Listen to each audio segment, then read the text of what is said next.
script here, but I'll save some questions for the end. Okay. So let's go on as we planned. The last thing you mentioned, the class struggle, the rules of the wealthy, brings us to this topic.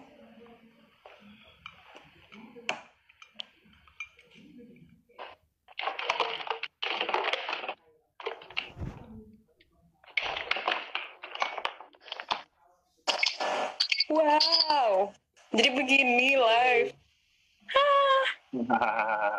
Habis. Halo. Hai. Dengar. Oh, iya. Aman kan? Insyaallah. Ini Volta nih yang habis live sama Walay di bawah. Hai, halo semua. Balik lagi dengan program Amart Court puasa hari ke-6 ya Dini. Iya, hari ke-6. Hari ke-6. Kenapa? Enggak, kayak lagi ngitung hari. Oh iya, hari ke-6 sih kayak. Enggak ngitung. Ya, balik lagi dulu. Terus balik lagi ke Amart Court, program harian dari Archipel, Instagram Live Archipel, yang mencoba mengulik-ulik pengalaman sinema dari kawan-kawan bicara saya, yang membawa, diingetin sama produser ya. Produser default. Hayosu. Early is not late, haha.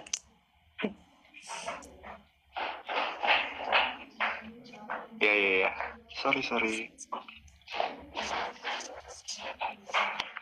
Ya, program ini coba mengulik-ulik tentang pengalaman sinema dan posisi sinema di masing-masing kawan bicara saya yang saya undang setiap harinya, yang sampai membawa ke mereka di hari ini, gitu ceritanya. Ya, kawan bicara kita hari ini ada Dini, ada Nurani. Seorang mahasiswa jurusan filsafat ya. Terus juga direktur dari UI Film Festival. Masih nggak sih? 2019. Oh, harus dikasih tahunnya ya. Ya. Biar nggak kebalik-balik. Terus juga penulis, tulisannya di suji.id baru jadi posting, itu silakan baca ke http://sudji.id. Gini. Terus mungkin pertama-tama gimana sih ketertarikan lo sama film tuh, dimulai dari mana sih, Din? Gitu. Waduh, ketertarikan sama film ya. Langsung aja kita. Langsung aja ya.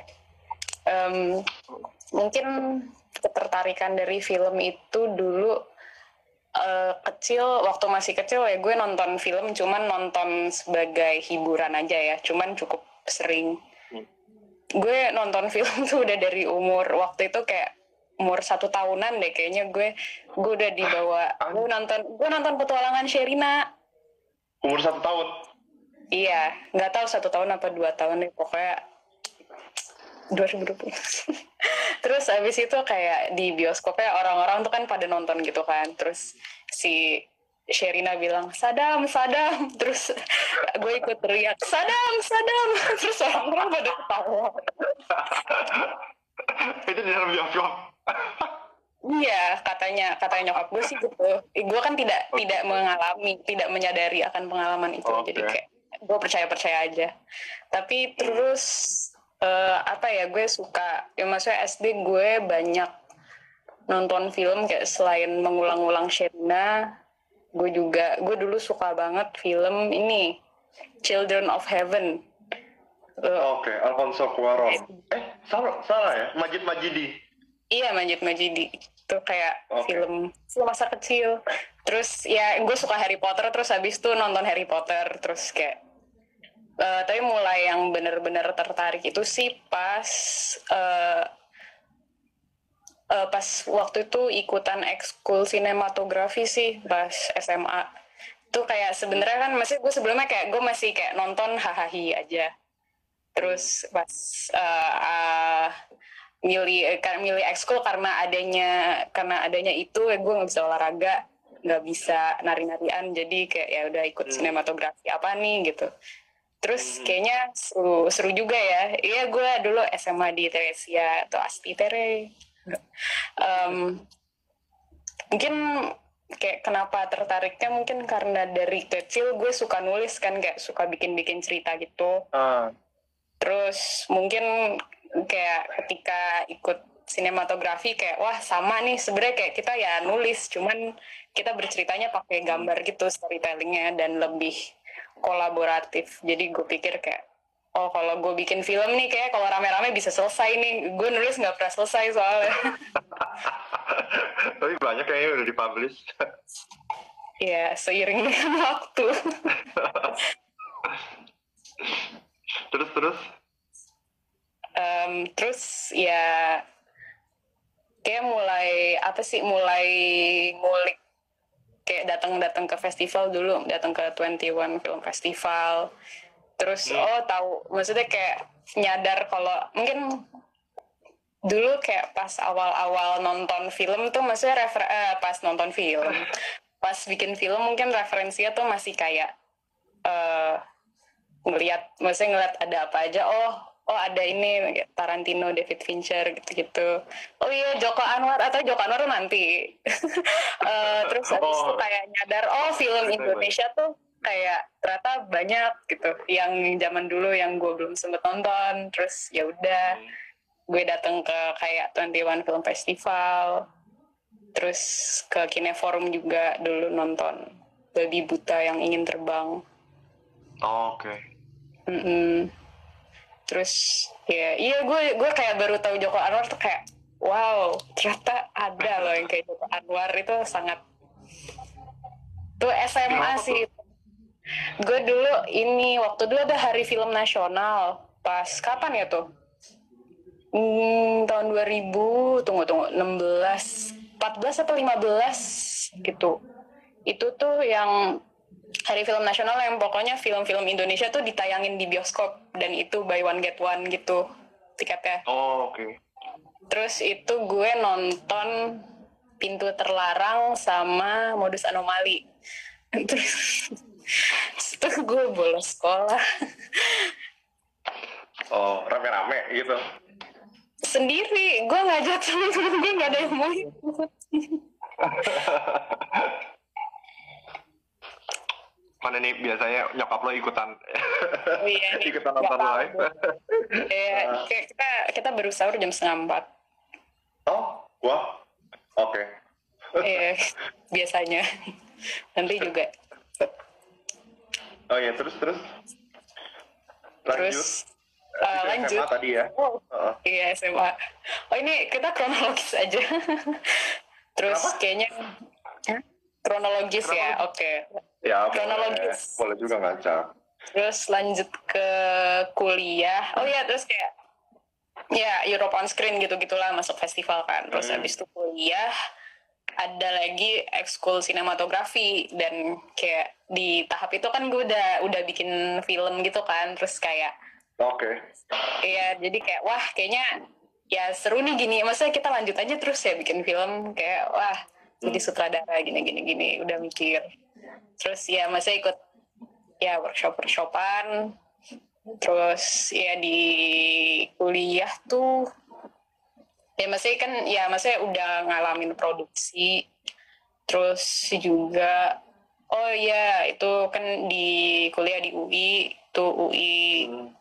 Saya kan itu semacam apa ya, UKM, unit kegiatan mahasiswa, jadi itu buat satu univ, jadi ya UI, satu UI gitu, nggak per fakultas. Terus kita juga bikin UI Film Festival. Nah terus itulah keterlibatan gue di festival gitu. Terus sebenarnya itu kayak pas begitu masuk sinematografi UI itu gue itu kan pas September, kita maba masuk ke September, terus UI Film Festival juga September. Terus yang pas tahun 2016 gue kayak wah kok keren banget ya, kayak kita tuh bisa nayangin film pendek itu, terus datengin sutradara, terus gue kayak semangat banget gitu dateng, terus kayak oh my god. Ya, dan itu juga ada situ kita ada program ini sih, Sinema Kaki Lima, dia kayak layar tancap gitu kan. Terus gue pas tahun gue masuk tuh filmnya tuh Kejar Daku Kau Kutangkap. Kejar Daku Biar Kau Kutangkap ya, itu terus kayak ya semestinya seru sih, kayak Kejarlah Daku ya.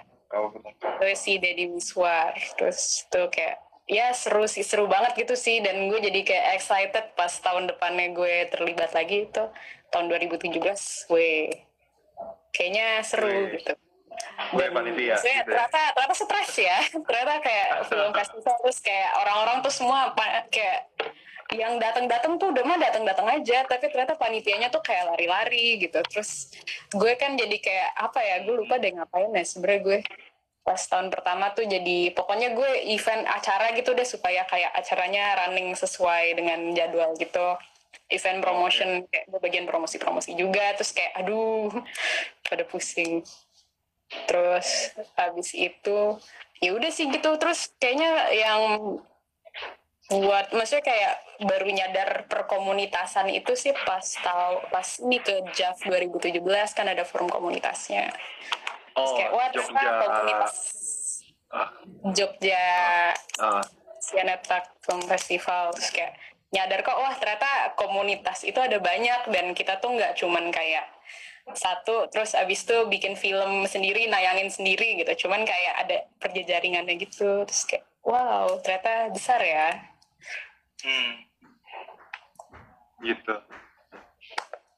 Gitu deh. Terus masuk Akademi Arkipa. Itu tahun berapa ya? Iya, gue jadi ingat ya, pertama kali kita bersinggungan gitu. Kita maksudnya Forum Lempeng dan Dini ini bersinggungan waktu itu tahun 2018 ya? 2018 sih ya. Kan gue submit 2017 akhir, terus ininya 2018 ya benar. Iya kan? Iya. Terus kayaknya waktu itu kalau gue nggak salah ya, lu submit tulisan dan juga submit film. Iya kan? Cuma waktu itu kebetulan yang menseleksi itu gue sama Zikri. Jadi pas kita lihat film lo, kayaknya enggak deh. Iya. Pas kita baca tulisannya, oh berbakat gitu. Tapi kita pilih karena tulisannya gitu. Nah terus jadi ini balik lagi pertanyaannya, sebenarnya lo mau bikin film atau mau nulis tentang film? Gitu. Sebenarnya sih, wah, ya, maksudnya awalnya sih sempet ya, kayak dulu kan pengen bikin film, cuman gue sempet beberapa kali kayak produksi gue gagal, soalnya kayak orangnya kabur-kaburan gitu, padahal syuting udah sampai akhir, terus habis itu kayak post pro-nya tuh kayak nggak ada yang ngawasin gitu. Jadi kayak maksudnya itu kayak sempet beberapa kali, sering banget terjadi, 2 kali apa sih kalau nggak salah. Terus kayak gue jadi agak trauma.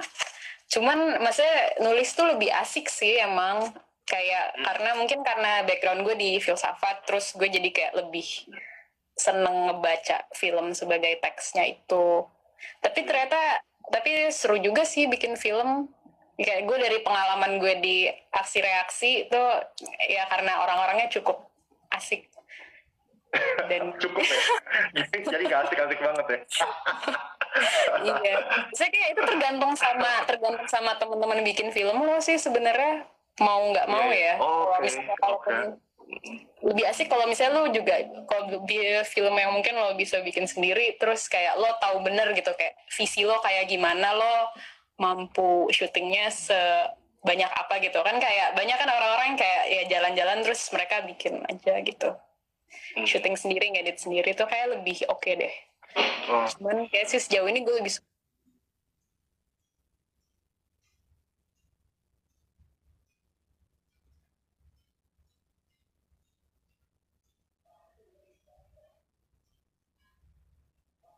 suka nulis sih. Oke. Oh ya, mungkin perlu kita ini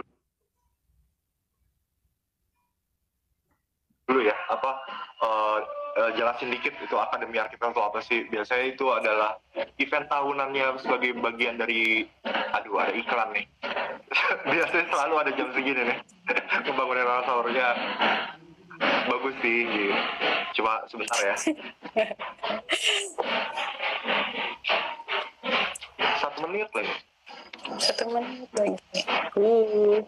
Ada Ius, hai Ius, ada Irfan. Hai Ius. Irfan siapa? Irfan tuh aku lupa komunitasnya apa. Oke. Iya. Nah udah nih. Jadi Akademi Archipel ya. Tadi kan sempat kita omongin kalau pertama kali kita bersinggungan gitu waktu itu Akademi Archipel 2018. Akademi Archipel biasanya acara tahunan sebagai bagian dari Archipel, tapi itu bentuknya kayak camp. Kayak camp kita jadi kita keluar kota bareng-bareng. Kita juga buka submission gitu buat perwakilan komunitas atau pribadi yang memang punya ketertarikan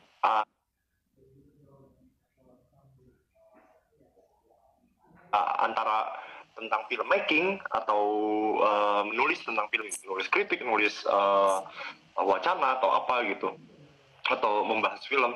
Jadi memang biasanya itu diadakan bulan Januari gitu ya, tapi karena situasi dan kondisi tahun ini tidak memungkinkan, jadi tahun ini sepertinya ditiadakan dulu gitu. Waktu itu ini memang submit sebagai penulis. Waktu itu lu nulis tentang apa ya di sini? Film Arrival. Oh, oke. Filmnya Denis Villeneuve. Ya, film Hollywoodnya Denis Villeneuve yang gue juga demen sih gitu. Iya. Dia oh iya, halo Mirfan. Terus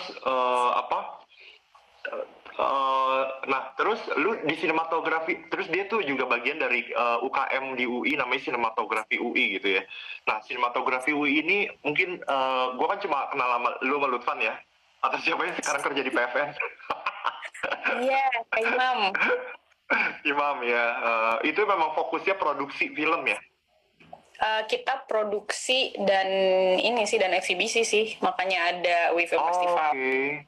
Oh, ini ada festival. Ada jurinya nih.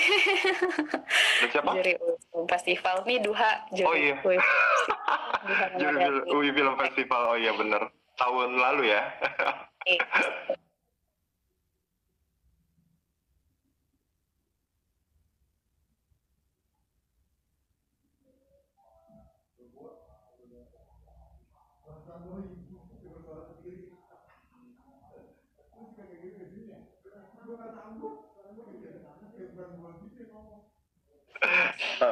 Nah terus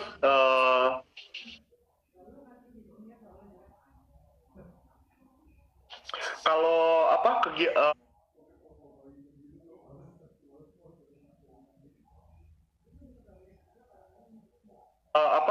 kalau ceritain dikit tentang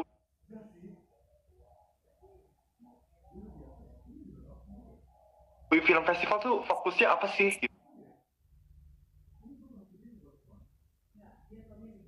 Gitu. Apa film mahasiswa doang? Atau gimana secara program? Iya sih. Atau gimana? Kita fokusnya cara membuat programnya. Cara membuat programnya. Fokusnya sih kita emang ke film-film mahasiswa. Jadi kayak emang tujuan kita buat semacam menampilkan aja film, mengkurasi dan menampilkan kayak film-film mahasiswa yang mungkin biar ini aja ya kelihatan kayak dari tahun ke tahun film mahasiswa tuh kayak gimana sih perkembangannya. Dan meskipun juga nggak terasa nggak terasa ada perkembangan yang kronologis apa gimana dari tahun ke tahun film mahasiswa, karena biasanya emang ada yang ya tergantung sama pembuat filmnya sih, kayak ada yang kayak wah kok unik nih gitu, tapi kayak banyak film-film yang kayaknya tahun seperti yang tahun-tahun lalu gitu. Terus secara apa ya? Secara mungkin itu kan kebanyakan film-film tugas gitu kan. Oke. Jadi kayak mungkin jadinya kayak karena ada kriteria yang harus untuk masih ada patokan-patokan tertentu yang harus dipenuhi, jadinya ya kayak biasanya banyaknya sih kayak film keluarga yang kayak apa sih, yang secara kamera worknya tuh aduh bagus banget gitu. Oke. Maksudnya kayak alat-alatnya tuh alat standar industri yang kayak dan kebanyakan secara ya production value mantap ya. Iya, production value mantap tuh biasanya. Itu maksudnya itu kebaca sih dari sekolah-sekolah film gitu. Nah, yang mengejutkan sih biasanya kayak dari ini, ya dari sekolah-sekolah non-film juga banyak yang cukup. Oh, jadi kampus apapun gitu ya? Iya, kampus film, kampus non-film, ya mahasiswa sih. Biasanya sih, ya biasanya S1 pada umumnya yang kita terapin di standar masuk ke S1. Oke, berarti ada batasan umur ya? Untuk Batasan umur. lo bisa submit di, oh iya, programnya apa aja sih? Ada kompetisi atau ada kurasi gimana? Kompetisi sama non-kompetisi secara garis besar sih itu. Tapi kalau misalnya untuk non-kompetisi, kita ada yang agak belum, kita masih yang baru ketemu tetapnya itu di ini Sinema Kaki 5 yang layar tancap itu. Terus kemudian sisanya sih kayak ya tergantung ininya, kurator dari setiap tahun. Cuman emang biasanya kayak kita bikin satu sesi yang isinya film-film pendek yang temanya kita coba sesuaiin dengan tahun-tahun itu. Tapi UFF tahun kemarin sih nggak film pendek sih, kayak justru kita milihnya banyak beberapa film-film panjang. Oke. Film mahasiswa, film panjang dari mahasiswa gitu, produksi mahasiswa? Bukan, kalau misalnya yang non kompetisi itu boleh. Oke. Kita sesuai pilihan kuratornya kan, kuratornya juga mahasiswa, jadi kayak mahasiswa. Bisa lah itu sedikit ngasih insight gitu kayak gimana sih menurut mahasiswa. Dan kita juga ada gue lupa nih, dia di luar dari penayangan mahasiswa bicara film, jadi jadi kita kayak bikin semacam open submission untuk esai. Jadi mahasiswa suruh nulis semacam esai tentang film yang temanya ditetapin sih, kayak esai seperti apa yang kita mau. Terus habis itu ntar mereka jadi kayak semacam juri gitu untuk satu award. Award kita ada untuk award tuh yang sebenarnya yang dari asalnya ada award Angsa Emas itu buat film yang dipilih sama Dewan Juri, sama satu lagi Makar Emas nih yang dipilih sama juri ini penulis esai tadi ya, didatengin ke UI, terus ntar mereka suruh nonton film-film kita dan mengikuti festival sehari-hari. Habis itu barulah kayak mereka disuruh semacam menjurikan gitu. Oke. Terus berarti kan mungkin gue nggak terlalu maksudnya yang gue tahu festival film mahasiswa tuh ada UI Film Festival, ada Gunfest ya yang diadain sama anak-anak LFM ITB. Terus ada yang paling tua mungkin Mafi kali ya, yang diadain sama Mafi itu diadain sama Universitas Muhammadiyah Malang ya. Iya, Muhammadiyah. Iya sih, Mafi. Ya, itu kayaknya itu bahkan umur festivalnya lebih tua dari Archipel kali. Iya. Kalau nggak salah, Pesta Film Solo tuh. Pesta Film Solo. Oh ya, itu juga kampus ya? Iya, 11 Maret. Solo kan ya, 11 Maret. Oh, Universitas 11 Maret. Oke. Negeri 11 Maret ya. UNS. Terus lu suka lu berjejaring atau juga ini nggak sih, suka bertukar program atau dengan mereka gitu? Bertukar program ya, mungkin sejauh bertukar program sih belum ya, karena Pesta Film Solo, ini ada gembongnya Pesta Film Solo, Yosu. Yosua, oke. Iya, Yosua. Dia maksudnya kayak sejauh ini belum ada pertukaran program juga sih, karena mungkin ini juga sih yang kemudian masih di antara festival-festival film mahasiswa, karena entry-nya film itu lagi, dan kemudian jadi kayak programnya tuh yang disaring dari kompetisinya kayak kemudian bakal ada pengulangan gitu sih. Cuman jadi kalau soal program itu ya, cuman kalau berjejaring sih emang sempet ya main-main sih kemarin. Main-main ya? Iya, main. Februari kemarin gue habis ke ini sih, Ganesha Film Festival. Oh iya. Oh iya, gue inget juga sih. Apa maksudnya untuk penyelenggaraan Gunfest tahun ini kan memang anak-anak LFM tuh sempat datang ke Forum Lenteng ya untuk untuk minta nasihat. Ya Allah, nasihat. Mana nih anak-anak Gunfest? Iya, tentang penyelenggaraan, tentang organisasi, tentang programming gitu-gitu. Nah, kalau lo sendiri tuh ngeliat, kan lo juga tadi katanya juga jalan ke beberapa festival film mahasiswa gitu ya. Kayak gue juga jarang mendengar atau membaca film mahasiswa tuh apa sih, kayak gimana gitu petaannya sekarang. Pertanyaan kalau bisa $1 juta. Kalau bisa memberikan gambaran umum gitu, kalau ya lu menyelenggarakan sendiri dan lu juga berjejaring dengan mereka dan lu juga pernah mengunjungi beberapa, kalau yang lu lihat gimana? Ya bisa secara organisasi, secara programming, secara apapun gitu. Iya, festival film mahasiswa. Film mahasiswanya sih. Oh ya, film mahasiswa ya. Kalau film mahasiswa tuh apa sih sebenarnya? Maksudnya kan kalau dari durasi kebanyakan sih pendek ya, karena kan sesuai dengan budget. Tapi kalau mungkin membuat karakteristiknya sendiri film mahasiswa itu apa? Kayak gue pernah nulis di forum festival ya waktu itu. Kayak maksudnya kan. Ya, maksudnya kan film-film mahasiswa itu kebanyakan yang masih mencoba-coba dengan bentuk, misalnya kayak bentuk dan gaya yang kira-kira cocok gitu sama mereka. Halo Kak Dini, hai. Hai Yogi. Halo DRTPXX. Yogi. Nah, terus kalau maksudnya kayak mereknya, nah itu sendiri kan maksudnya masih jadi kayak semacam ladang latihan buat filmmaker mahasiswa yang untuk bisa menemukan nih kayak yang gue mau lakukan apa sih, dan bahkan juga sebenarnya mereka kayak gue nih beneran serius di film nggak ya, ini tuh hobi atau jalan hidup gitu. Dan makanya itu kayak masih, dan maksudnya gue rasa karena ini masih jadi semacam ladang eksperimen, itu karakteristik mahasiswa tuh belum tetap di sana. Dan masih itu tergantung sama referensi mereka sih.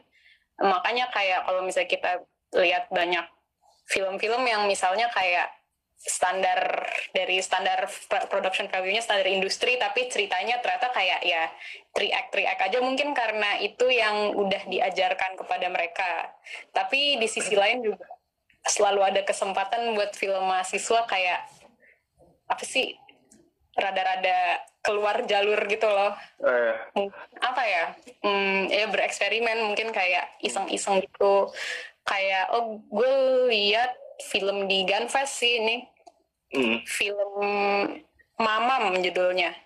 Itu tuh kayak filmnya tuh dibalik dari awal sampai akhir. Jadi alurnya mundur gitu. Mereka masuk ke ruangan, terus habis itu mereka pesan makan, mereka ngobrol-ngobrol. Cuman pas kita lihat filmnya, kayak kita dimulainya dari mereka makan, terus habis itu di rewind sampai balik, terus kayak suaranya tuh didubbing ulang gitu. Jadi kayak ada adegan apa sih? Kayak anaknya ngeludah ke lantai, terus habis itu kayak ludahnya tuh masuk lagi ke mulut dia gitu. Jadi kayak ada hal-hal kayak gitu yang lucu-lucu kayak gitu ya. Iya, kemarin soalnya kan siapa? Lu ingat yang bikin siapa? Sakayuf. Tau gak sih Sakayuf? Enggak, siapa? Evil Sakayuf Fans. Itu tuh dia tuh ini artis Instagram gitu dulu yang suka apa sih? Yang suka aneh-aneh gitu, kayak pendahulunya TikTok gitulah. Coba dicari guys, filmnya ada di Vitsy. itu tadi dari si Yosu, anak Pesta Film Solo, dia juga terlibat di sana. Oh, di film itu tadi yang lo ngomongin. Oke. Nah, terus ya, maksudnya kemarin kan gue juga ngobrol sama Mika ya, kawan bicara gue kan Mika. Ya kebetulan dia juga masih kuliah film di IKJ gitu ya. Kayaknya dari obrolan kemarin kayaknya dia juga sadar gitu kalau lagi semasa muda, semasa lagi belajar kayak banyak-banyakin bereksperimentasi, berbuat kesalahan kayak justru memang harus dilakukan gitu kan ya. Kayaknya justru saatnya saat masih belajar itu ya lu bikin banyak percobaan-percobaan yang segila-gila apapun. Maksudnya itu yang pengen banyak sih eksperimentasi sama industri gitu. Lo belum ada tanggungan sama industri. Iya, belum ada iya. Lalu juga masih mencari ini kan ya, mencari jati diri, masih dalam posisi gue mau bikin film ini hobi atau jalan hidup nggak sih, jadi gitu. Kan, nah terus lu kan juga jurusan filsafat nih Din ya. Iya. Aduh, gue inget sih dulu waktu awal-awal gue dulu juga suka film gitu kan. Bentar ya, Andra. Tapi nanti gue catat nih. Bentar, gue cerita dulu. Wah, udah ada yang nanya aja nih. Kayaknya lu ini banget nih. Memancing pertanyaan. Mengundang. Emang aku tenda gitu. Jadi pertama-tama dulu gue demen nonton film tuh tahun 2006, 2005 gitu. Gue juga selain banyak baca list juga setiap nonton film terus kagak ngerti, langsung nyari reviewnya gitu kan, dari siapapun gitu. Terus akhirnya gue juga kenal sama temen gue. Kebetulan temen gue dulu jurusannya filsafat UI juga. Ada temen gue. Ada, tapi angkatan berapa ya dia? Angkatan 2002 atau 2003 gitu. Nah, terus dia juga freak. Dia kok pakai juga ya. Dia pokoknya langganan juga tuh kalau beli DVD bajakan Kota atau Komanga 2 gitu. Gue suka bareng sama dia. Nah, terus sampai dia tuh juga kayaknya skripsinya tentang film ya. Skripsinya itu tentang film yang si Anggra suka banget, Last Year at Marienbad gitu. Dan kayak filsuf yang dia sangat kagumi itu Gilles Deleuze. Akhirnya gue dikasih banyak buku-buku film gitu, buku-buku filsafat yang film yang ada hubungan sama filsafat. Gilles Deleuze, Time Image ya. Terus sama Henry Bergson. Yang ada yang satu, ada yang dua. Gue inget banget tuh. Gue kagak ngerti. Cuman gue belum baca juga, jadi kayak gue cuma inget ada yang satu. Iya, itu sebenarnya bukunya menarik banget. Maksudnya mungkin setengah halaman pertama tuh membahas tentang konsep waktu, durasi gitu-gitu ya. Movement image, affection image, perceptive image gitu. Yang jadi waktu itu yang gue inget adalah kayak gue langsung ke halaman tengah-tengah gitu, di mana dia langsung ngebahas langsung film-film yang dia bahas gitu. Menarik sih. Kayak misalnya gue inget banget yang masih gue inget banget, dia ngegambarin perbedaan misalnya antara Kurosawa, Mizoguchi sama Ozu gitu. Puitis banget sih cara dia menggambarkan. Terus juga ya kalau gue jadi malah bukunya gue buat jadi referensi. Wah, gue harus cari semua film-film yang dia bahas di sini deh. Kali-kali nanti gue akan baca ini sampai kelar, ya kan? Terus gue baca ulang lagi gitu. Kayaknya terus gue juga ya mungkin nanti gue mau nanya sedikit gitu. Bukan sedikit sih. Gue nanya sedikit, lu jawabnya banyak gitu. Iya. Hubungannya setelah lo di jurusan filsafat ini, gimana sih cara membaca film? Apakah jadi ada pemahaman yang lain atau memang itu sangat terkait banget? Kayaknya soalnya yang gue baca-baca juga Deleuze tuh mungkin benar nggak sih filsuf yang pertama kali yang bukan pertama kali ya, Henry Bergson berarti kan sebelum dia aware sama filsafat itu, sinema itu adalah sebuah aksi filosofikal juga gitu. Wow. Oke, gue belum baca. Aduh, maaf ya atau gue. filsuf yang lain deh, ya gitu. Gue agak memalukan sebagai mahasiswa filsafat, maaf ya. Oh, hai Ibu. Ada Ibu. Halo, mamanya Dini. Ya. Saya sebenarnya gue belum ngulik-ngulik banget ya soal filsafat dan film gitu. Kayak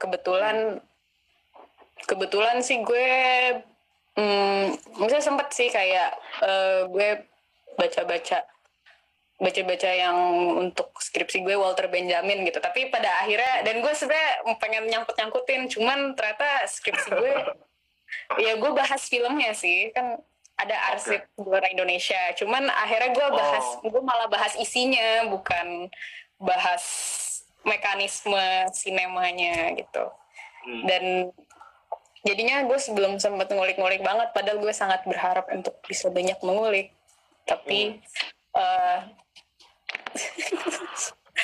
mungkin yang paling gue, maksudnya kalau sebenarnya film apa aja tuh bisa, film dan filsafat tuh sebenarnya film tuh memiliki banyak potensi ya untuk dibahas secara filsafat gitu. Cuman yang agak mengubah pandangan gue, mungkin ini ya, ini film esainya si Zizek. Wih. Ya, itu kan itu kan yang judulnya A Pervert's Guide to Cinema. Ya. Iya, itu kan maksudnya gue itu pas gue lagi mencari-cari bahan skripsi, terus gue pikir kayak wah ada filmnya nih, daripada gue baca daripada gue baca susah-susah, ternyata apa yang gue cari nggak ketemu gitu, coba gue nonton gitu. Dan ternyata dia ngebahas banget soal psikoanalisis dalam film. Jadi kayak bagaimana sebenarnya si Zizek tuh ngeliat film-film tuh representasi dari hasrat. Jadi karena balik lagi ke psikoanalisis kan tidak sadaran kan, ketika lo mimpi kan lo kayak memproyeksikan image di kepala lo, terus ya udah, terus habis itu kayak itulah, jadi kayak dia balikin lagi ke simbolisme falus gitu dan cukup banyak yang dia ini sih, yang dia bahas banyak film banget, itu kayak video esai yang kayak film, terus abis itu ntar Zizeknya ngomong gitu, tahu-tahu dia di ruangan ini gitu, dia tuh bahas dia banyak, dia Hitchcock, dia bahas Vertigo, The Birds sama yang ini iya Psycho bahas dia, sama si siapa sih, David Lynch, Mulholland Drive. Banyak sih, banyak banget. Gue belum nonton tuh, kayaknya gue harus nonton. Iya, boleh ditonton. Jadi kayak video esai panjang itu sih, tapi cukup seru ya.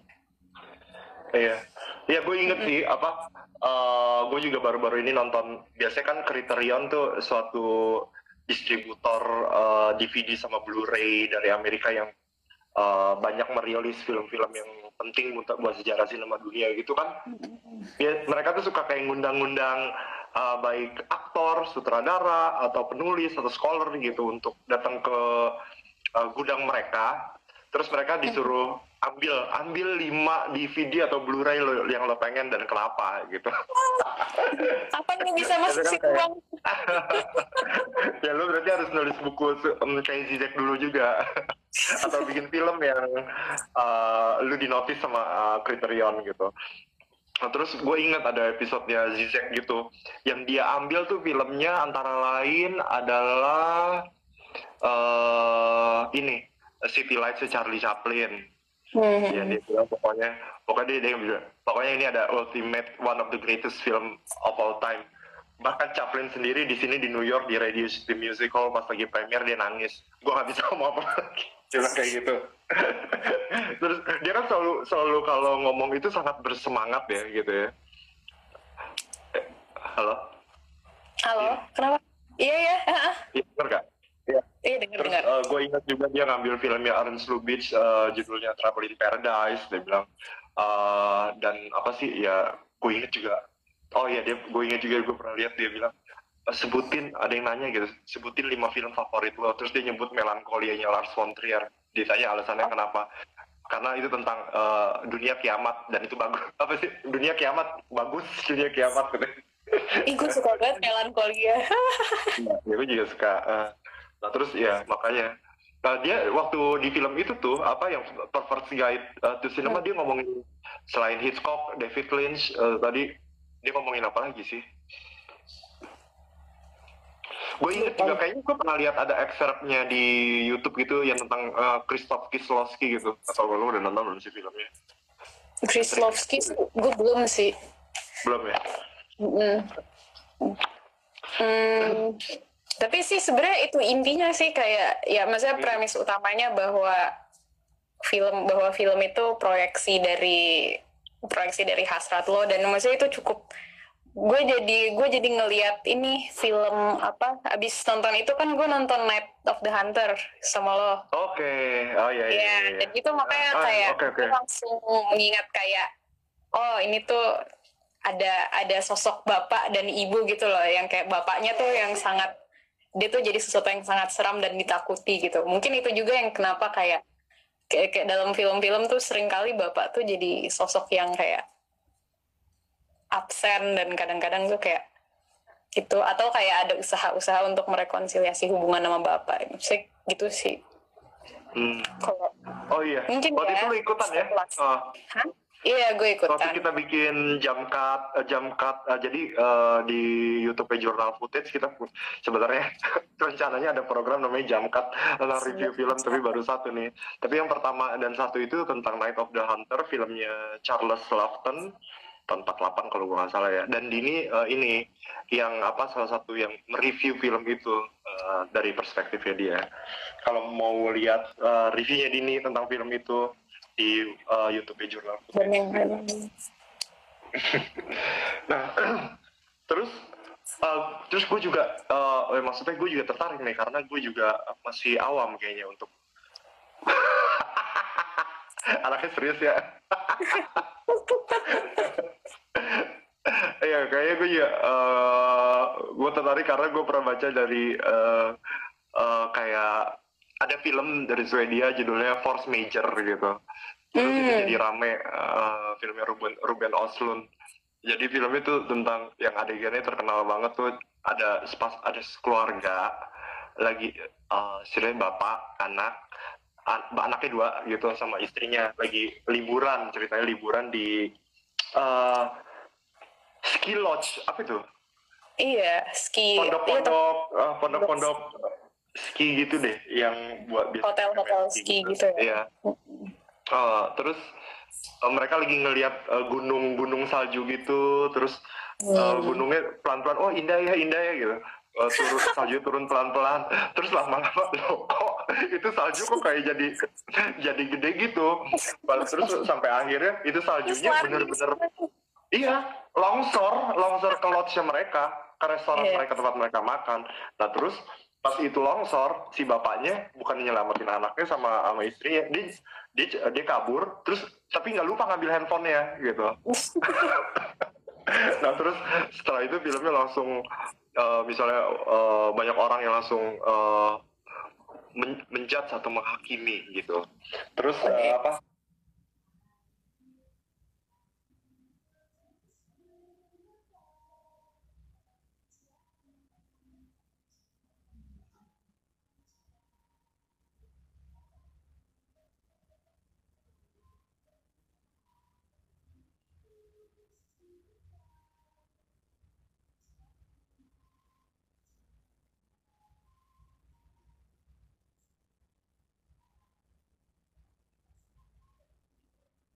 ya, terus gue inget gue pernah baca itu film tahun 2015 kalau nggak salah ya. Gue baca gitu kayak seru banget gitu pembahasannya di blog, bukan di blog ya, kayak di forum-forum film gitu, yang membahasnya secara dia ada orang yang membahas secara pendapat Aristotle gitu. Aristotle apa gimana kalau orang Ya orang pokoknya kita nggak punya waktu, kadang-kadang kita nggak punya waktu sebelum kita melakukan sesuatu. Jadi itu semuanya kalau lu memang orangnya baik, lu harus melatih untuk berbuat baik di setiap saat. Jadi lu otomatis akan berbuat baik setiap saat kayak gitu. Oh kocak banget loh. Oh gitu. Wah, kayaknya kalau gue tanya sama Dini gitu. Waduh. Aristoteles baru pernah gue nemu orang nganalisis film pakai Aristotelian. Kayaknya emang gue kurang baca sih. Cuman kayak biasanya analisis film kan sesuatu yang sangat kontemporer. Oh ya, tapi kalau untuk analisis film atau analisis medium seni lainnya gitu dipelajari nggak? Kalau di jurusan filsafat gitu? Iya sih. Atau cerita gitu? Apa? Cerita? Ya, cerita analisis aja.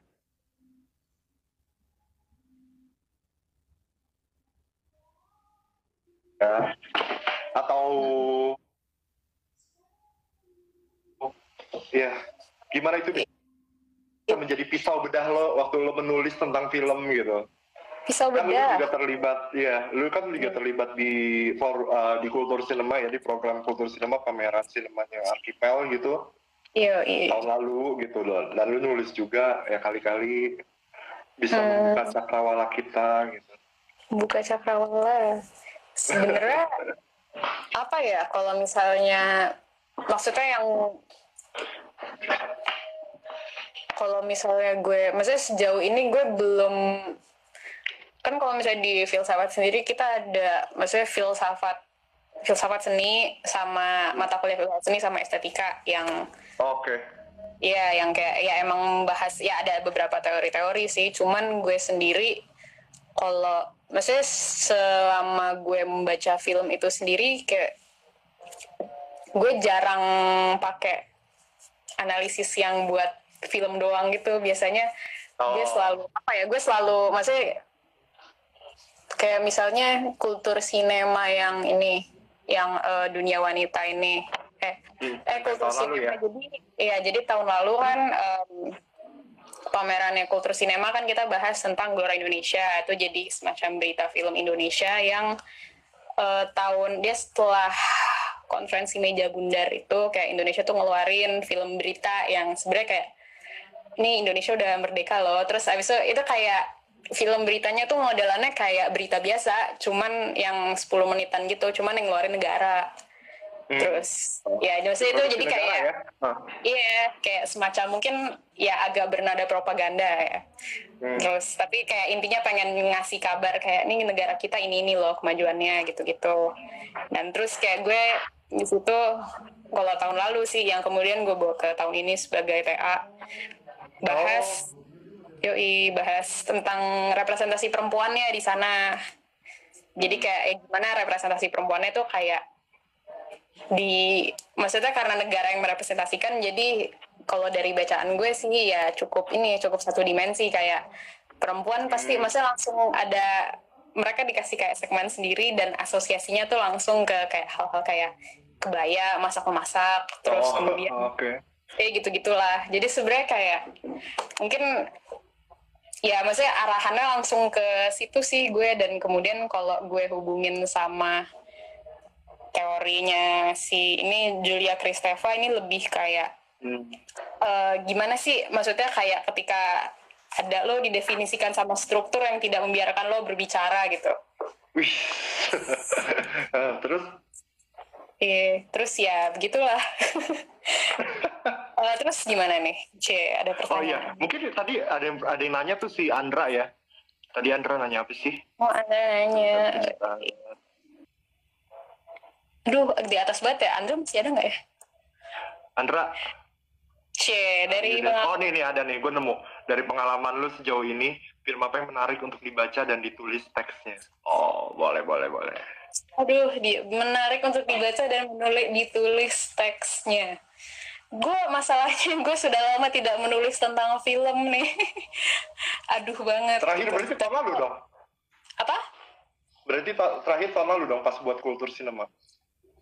Maksudnya kayak, oh iya sih, maksudnya kultur sinema gue masih kayak, maksudnya kalau misalnya maksudnya Andra mungkin menanyakannya film yang Iya. gitu, film apa coba? Banyak sih sebenarnya yang menarik untuk ditulis untuk teksnya, menarik untuk ditulis teksnya. Cuman mungkin yang sebenarnya yang gue menarik kayak gue nonton terus habis itu gue jadi kepikiran terus sih si Apa siapa ini si Yiyi. Oh, oke. Buat yang itu baru kayak, nonton? iya gue baru nonton. Terus makanya gue minta lo film I Don't Wanna Sleep Alone itu gue lagi meneliti enggak sih kayak coba untuk nonton. Iya, nonton lagi Taiwan's New Wave. Jadi terus kayak Yiyi itu sih sebenarnya gue kepikiran karena dia kan ada adegan yang ini banget gitu pas si anaknya tuh kan ada anak kecil di sana yang bawa dia anak kecil yang dia bawa kayak kamera gitu yang dikasih bapaknya nih kamera gitu kayak mau main nggak. Terus habis itu dia tuh ngambil foto, ternyata isinya tuh foto ini semua, foto belakang kepala semua, kayak berbagai macam orang, kayak ada temannya di kelas, foto tengkuk kepala gitu. Terus habis itu dia nanya waktu sebelumnya sih dia pernah nanya ke bapaknya kayak kita tuh sebenarnya nggak pernah bisa mengetahui kebenaran yang sesungguhnya ya, yang seluruhnya gitu. Kayak kalau misalnya kita ngelihat muka orang, kita nggak bisa ngelihat belakang kepalanya orang gitu. Kalau misalnya kita sendiri, kita nggak bisa ngelihat belakang kepalanya sendiri gitu. Jadi kayak, maksudnya cukup menarik juga. Terus kemudian pas ditanyain pas ditanyain kayak kamu kenapa ngambil foto belakang kepala itu, terus dia bilang kayak kan kamu nggak bisa melihat belakang kepala itu, jadi aku bantu kamu untuk melihat belakang kepala itu. Jadi kayak mungkin kayak itu berkaitan kayak fotografi dan sinema itu mungkin kayak ngasih kita lihat apa yang nggak bisa kita lihat gitu ya mungkin. Jadi kayak ya bisa gitu, dan kemudian juga kayak mungkin hal-hal itu tidak seperti yang kita kira kehidupan. Jadi kayak kata kayak kita tuh nggak bisa selalu tahu satu hal, kayak kita kira kita tahu tentang sesuatu tapi ternyata sesuatu tuh nggak kayak gitu, kayak masih ada belakang kepalanya gitu loh. Jadi kayak wow, menarik sekali ini. Terus dari Taiwan New Cinema gitu yang udah lo tonton film apa lagi, Din? Yang itu kan suatu iya, gue kalau secara umum secara umum sih gue baru filmnya Edward Yang kemarin lagi gue tonton banget itu si Edward yang A Brighter Summer Day. Iya, udah kelar? Hah? Udah kelar? Apa? Yang A Brighter Summer Day udah kelar? Udah. Bagus banget ya. Gimana? Iya. Bagus banget sih, kayak aduh, ini kayak ceritanya, lu tau film Crowd Zero nggak sih yang anak tawuran, apa sih, anak sekolahan di Jepang tawuran gitu? Enggak. Filmnya siapa ya? Iya, itu kayak Crowd Zero itu kayak film, nggak tahu deh, film-film wibu gitu. Film wibu. Film apa? Wibu tuh apa sih? Wibu tuh penggemar Jepang, kayak komik Jepang, tapi dia filmnya orang gitu, bukan komik. Maksudnya gue juga nggak tahu ya, gue waktu dikasih nonton juga gue kayak apaan sih nih. Cuman jadi kayak maksudnya potret dari Taiwan dia tuh tahun berapa ya? 40-an? Brighter Summer Day. Iya. Settingannya kalau gue nggak salah 60-an ya. Settingannya 60-an. Tapi filmnya sendiri tahun 91. Iya, 90. Itu kayak bagus banget sih. Gue suka adegan tawurannya. Oke. Iya. Dalam gelap. Gue juga. Iya. Gue juga inget baru berapa bulan lalu, 3 bulan lalu gitu nonton sama Rian di sini. Terus dia pas kelar itu dia kan lampunya kan kita matiin lampunya ya. Terus pas kita nyalain lampunya dia lagi nangis. Iya, sweet. Aduh, gila katanya. Ibu bukannya penggemar AKB. Mana gue tahu Mel. Penggemar Iya. komik Jepang ibu itu. Oke. Ya kalau di Taipei Story itu kan dia juga ngomongin fotografi ya. Yang ada Iya. cewek ya. Apa sih? Ya, gimana tuh? Kali lu bisa sambungin sama di apa sih gue tadi kayak wah, fotografi. Oh, gue nggak menangkapnya fotografi ya. Dia sih maksudnya kan di apartemennya kan latar belakang kan Fuji kan. Ya terus dia juga ngambil banyak foto yang terus dia gambar yang foto cewek yang gede terus yang dari bagian itu Terrorizer. Oh sorry, Terrorizer ya? Oh ya udah lu udah nonton. Gue udah nonton Terrorizer, tapi Terrorizernya nggak gue nonton di sini, kayak gue nontonnya sebelumnya. Oke. Kalau selain ya ini yang baru gue tonton kemarin tuh 3 itu sih. Kalau sebelumnya gue nonton Terrorizer sama Goodbye Dragon Inn itu si Tsai Ming-liang. Oke. Bagus banget. Iya itu sih, ya itu ngomongin fotografi ya. Iya sih fotografi sih. Itu pas adegan-adegan pertamanya tuh kayak gue lihat, maksudnya gue justru nangkepnya tuh kan kayak, maksudnya kan dia kan kayak fotonya tuh bener-bener intens banget kan, dan kayak filmnya tuh gambarinnya kayak gitu. Kayak foto tuh seperti nangkep gitu, nangkep momen-momennya kayak secara cepat dan agak brutal gitu, dan orang-orang tuh nggak tahu. Jadi sebenarnya kayak agak itu kayak yang kemarin diomongin Anggra sih, kayak justru gue melihat kayak karena judulnya Terrorizer dan itu baru mulai, kayak gue mengasumsikannya kayak janjian kamera itu ya yang meneror kita gitu. Nontonnya sama siapa nih? Udah. Cie, dia aja sih. Yang pasti bukan sama lo. Sama dia justru. Sama dia, oke. Kalau Anggra malah bilang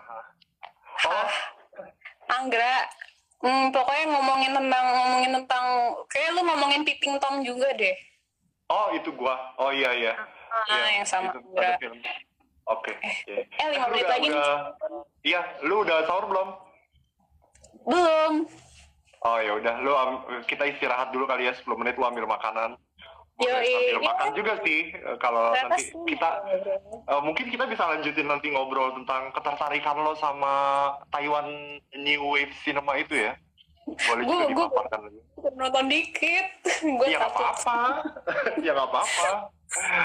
Kan bisa di-sharing juga ya. Ya udah ambil makanan dulu boleh. Oh iya. Balik lagi 10 menit lagi ya. Oke. Jadi ini kayak kita tutup dulu. Iya, karena sekarang juga 3 menitan lagi kan ini akan otomatis ketutup ya. Oke, ya udah. Jadi kita balik lagi 10 menit, lo ambil makanan dulu. Oke, makasih teman-teman, nanti kita balik lagi. Kenapa? Sahur nggak lo? Apa? Sahur nggak lo? Oh, Insya Allah. Insya Allah. Ya udah, sampai ketemu teman-teman. Bentar lagi. Oke, tak tutup dulu. Sip.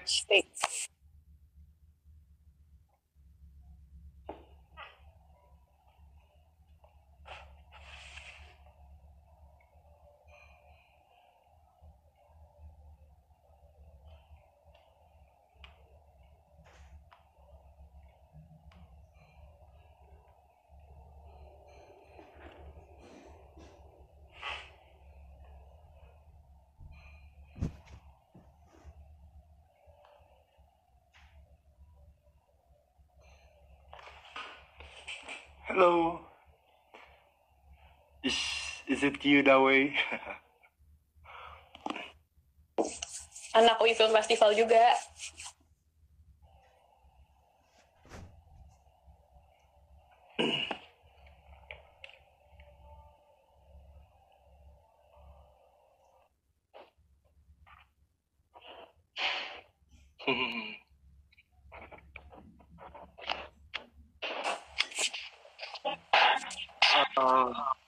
Halo lagi. Ya, halo lagi Din. Kita balik ke program Amalcorp. Yeah, we are doing good here. So we are doing this program during the Ramadan month.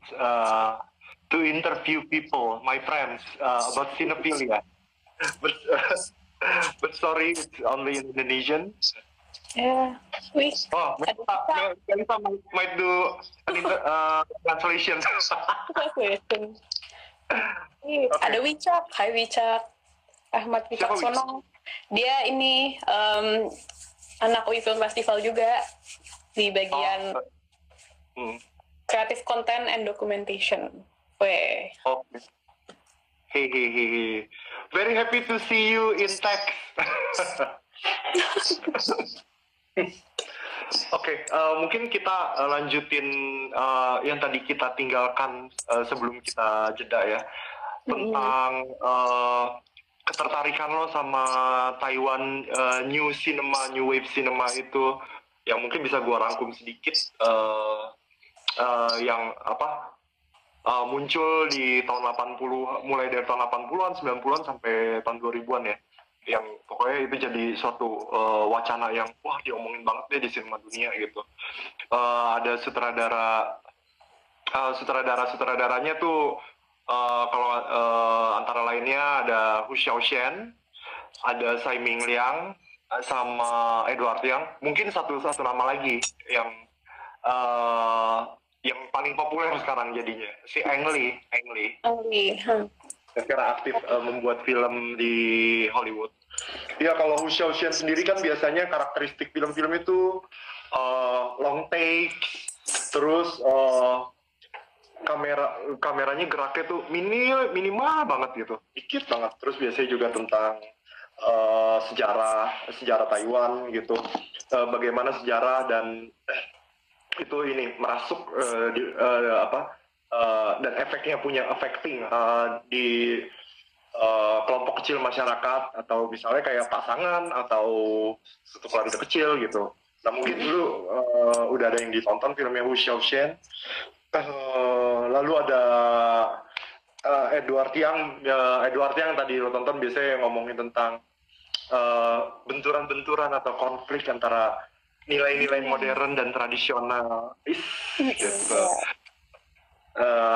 Satu lagi Tsai Ming-liang biasanya ngomongin tentang tentang kota ya dan masyarakatnya gitu. Gitu. Coba cerita gimana ketertarikan lo dan yang kan ini kan lu bilang lu belum banyak nonton, ternyata lu juga udah banyak nonton filmnya Edward Yang. Itu lumayan maksud gua. Iya. Terus gimana jadi atau dari Edward Yang sama Tsai Ming-liang yang baru sedikit itu kayaknya menggelitik gitu niatan lo untuk menulis atau tertarik membahas mereka gitu? Mungkin ini ya, awalnya sih gue nonton ini aja sih, kalau yang pertama kali itu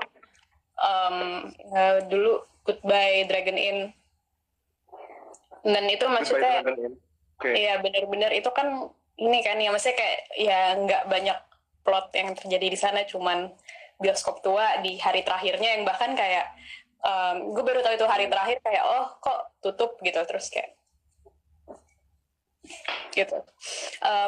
Mungkin dia tuh kan shotnya kan lama banget kan, cuman pas waktu itu gue tonton terus itu nggak begitu terasa lama, kayak rasanya tuh bahkan cuman orang kayak jalan dari ujung sampai ujung aja itu sangat, maksudnya kayak hidup gitu loh, kayak seperti kita di sana, dan maksudnya bukan cuman ini bukan shot gitu, kayak terasa ya ada, maksudnya ya capture realita, maksudnya kira-kira sih seperti itu sih. Dan maksudnya gue udah pengen tertarik buat nonton lebih jauh, cuman selalu kelupaan, dan kayak sekarang begitu baru ada waktu kayak nonton.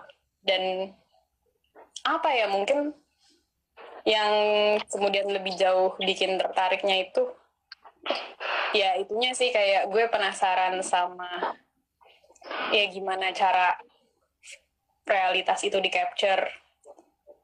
Dan kalau misalnya Edward Yang memang dia shotnya nggak terlalu lama, tapi dia apa ya, dia tuh sangat meruang. Mungkin karena dia arsitek kali ya, mungkin rasanya tuh dia arsitek kan.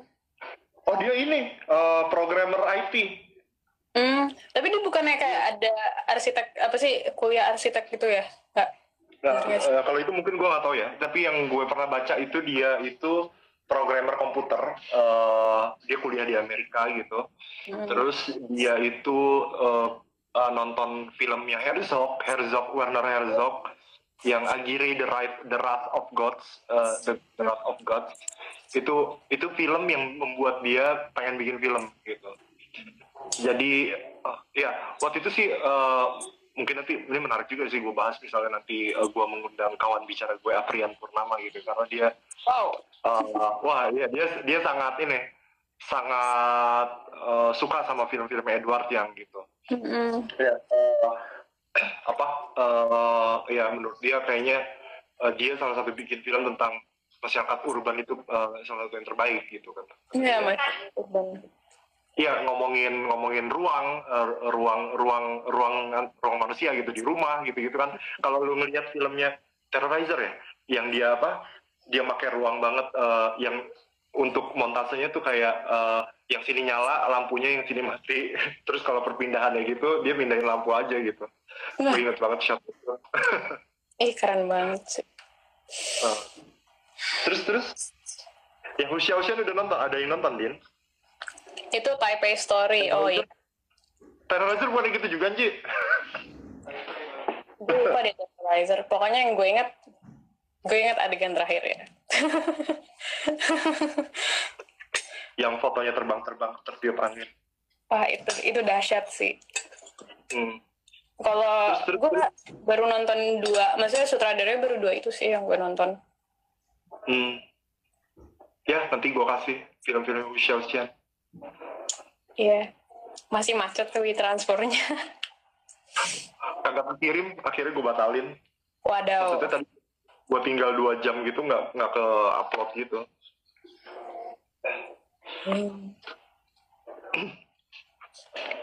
Apa? Ada Mbak Lulu, hai Mbak Lulu, Kaiku ID.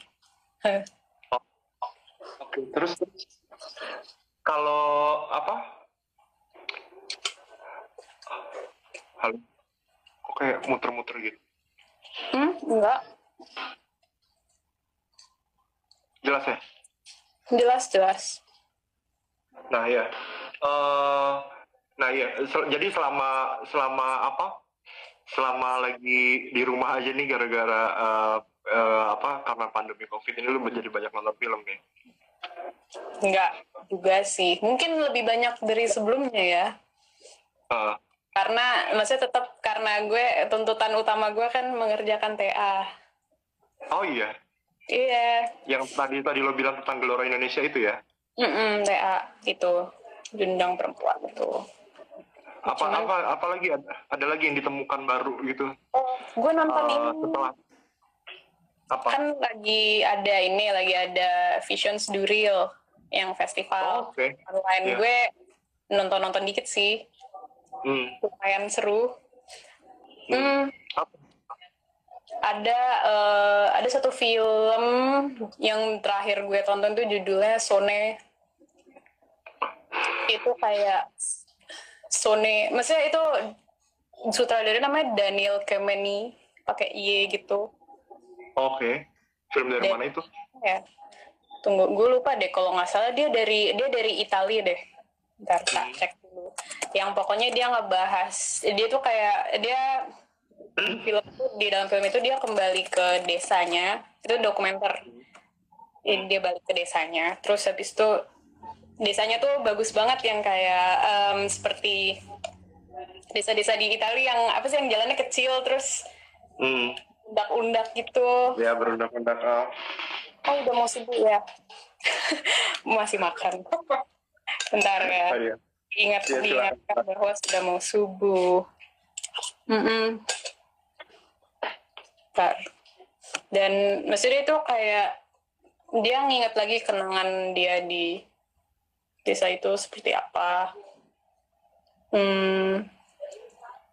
Dan dia jadinya kayak memenuhi desa itu jadinya awalnya tempatnya kayak kosong sepi gitu bangunannya. Tapi kemudian dia seolah-olah dia penuhi lagi dengan ingatan-ingatannya dia maksudnya kenangan gimana sih dia memposisikan kayak kenangannya yang dulu di space yang sekarang. Oke. Kayak dia apa sih dia maksudnya itu kan desanya kan isinya pemusik gitu kan sebenarnya, terus abis itu dia kayak bikin adegan satu apa sih pokoknya satu orkestra itu ada di balkon rumah balkon gitu kayak nih jendela terus semua orkestranya keluar terus habis itu mulai aja gitu dan itu bagus banget. Jadi tuh kayak sebenarnya dia bermain-main aja sih dengan itu, kayak dia nelusurin lagi, dia datang ke rumah para pemain musik yang lama-lama itu kayak gimana mereka ngurusin peralatannya gitu. Oh jadi itu desa tempat dia dulu dibesarkan, tempat dia lahir. Oke. Nyambung nih Din. Itali, nyambung apa? Sama program kita. Jadi lu harus nonton. Amarcord, gue belum nonton Amarcord. Nah, lu harus nonton berarti kalau gitu. Karena lu juga maksudnya dari program-program Vision Duril yang lu tonton ini berarti itu yang apa? Yang lu paling ingat gitu ya, yang lu ceritain. Berarti sama lu harus nonton. Film We Are Russia itu yang tentang demonstrasi apa sih yang waktu Alexei Navalny itu yang calon presiden yang pengen ngelawan Putin, terus habis itu ini kayak ceritanya dari sudut pandang apa sih volunteer mudanya yang dia kayak yang ngeliat ini sebagai perubahan, terus kayak dia kayak kerjanya gimana dia bikin kayak demonstrasi yang sendiri soalnya nggak boleh banyak kan, kalau banyak kayak ditangkap gitu. Cuman nggak apa ya, gue ngeliatnya sih nggak tendensius kayak kita memilih dia karena begini. Ini lebih kayak ke hal-hal yang kayak remeh, kayak mereka didatengin polisi terus habis itu kayak demo gitu. Dan bahkan ada adegan pas di demonstrasi mereka tuh udah kepisah, terus pokoknya kameranya tuh udah kayak keputer-puter gitu, maksudnya bener-bener kayak jadinya apa ya, jadi eksperimentasi yang lucu dan aksidental gitu sih, karena satu orangnya kayak udah satu orangnya diangkut ke mobil polisi, terus suaranya tuh masih jalan, halo kamu di mana gitu, kita di benar, tapi gambarnya tuh masih gambar di luar, itu wow lucu sih. Saya mungkin ya menarik karena apa ya, gue jadi tertarik untuk melihat film-film dunia yang ngasih tahu kayak gimana sih realita di luar sana gitu. Ya, itulah salah satu perks of being film luar ya. Spell effect. Imsak jam berapa sih? Wah, nggak tahu. Katanya sih bentar lagi imsak. Kalau di Vision Duril itu, kalau lu ngikutin ininya udah berapa lama nih festival online-nya ini? Wah, ya udah. Kira-kira bisa ramalin nggak film-film pasca pandemi? Wadaw. Satu-satunya jawabnya. Calon filsuf meramal. Aduh, calon filsuf jangan. Imsak ya Bu. Jadi kalau Vision Duril ini gue udah ngikutin dari kapan ya? Pokoknya udah tanggal 20-an gitu sih. Ini mereka kan dibagi 2 sesi. Tanggal 17 sampai 24 sama tanggal 25 sampai tanggal 5. Kalau nggak salah 5. Tanggal 2 ke 5 ya. Pokoknya sampai awal Mei gitu. Nah, gue yang pas gue lihat di sesi awalnya itu film-filmnya tuh udah pada banyak yang sold out, dan ternyata mereka tuh terbatas sampai 500 seats.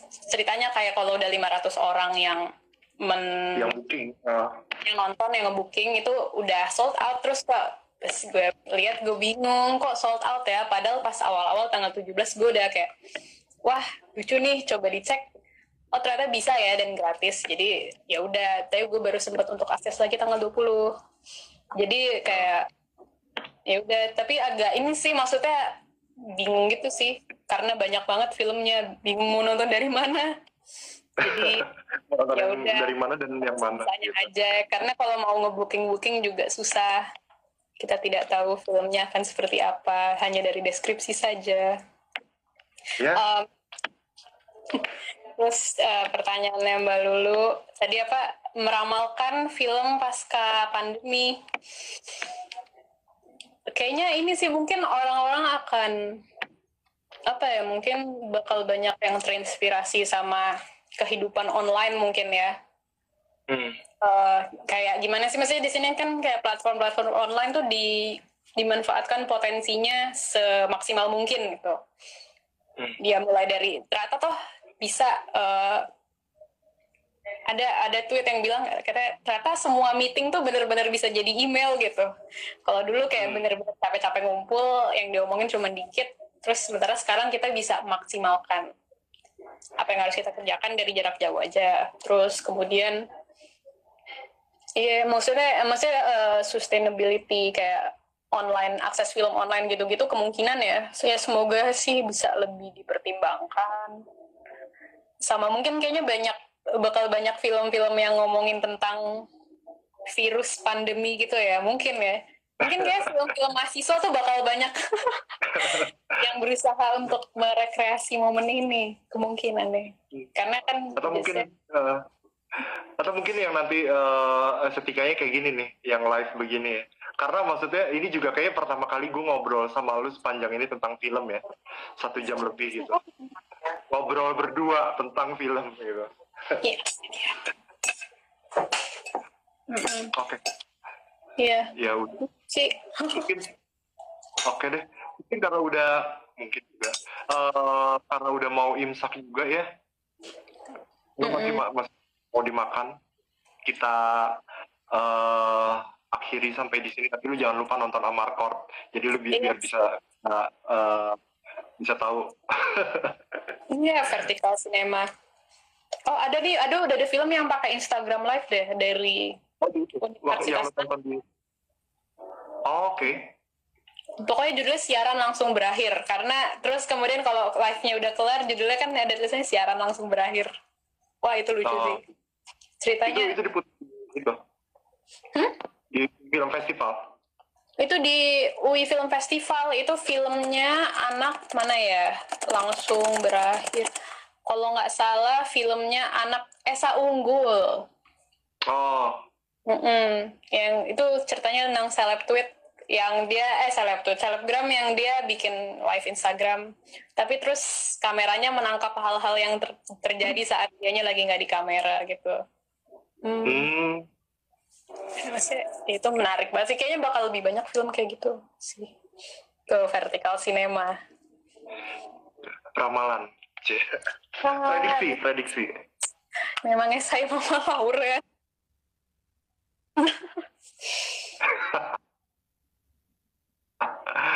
Oke. Ya, udah lu mau lanjut makan? Iya, udah tinggal dikit sih ini, cuman ya udah. Oke deh, kita akhiri ya sesi Amarcord hari ini, hari ke-6 bulan puasa bersama kawan bicara saya Dini Ada Nurani.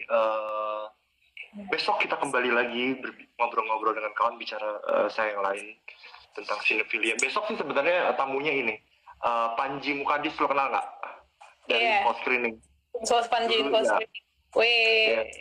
Maksudnya kalau lo sering berjejaring atau datang ke acara-acara temu komunitas film, pasti ada dia. Iya, dia selalu. Dia punya media Info Screening yang aktif mewartakan acara-acara yang berkaitan dengan film atau bikin wawancara-wawancara dengan sutradara atau pegiat-pegiat film lain gitu. Baik di sana yang industri maupun yang lebih grassroots gitu. Dia juga banyak mewawancara komunitas-komunitas film gitu. Sampai jumpa besok di Amarcord. Terima kasih yang sudah menyaksikan. Terima kasih. Pamit Dini ya. Pamit. Semangat puasa semua bagi yang melaksanakan. Salam buat keluarga di rumah. Siap. Dah.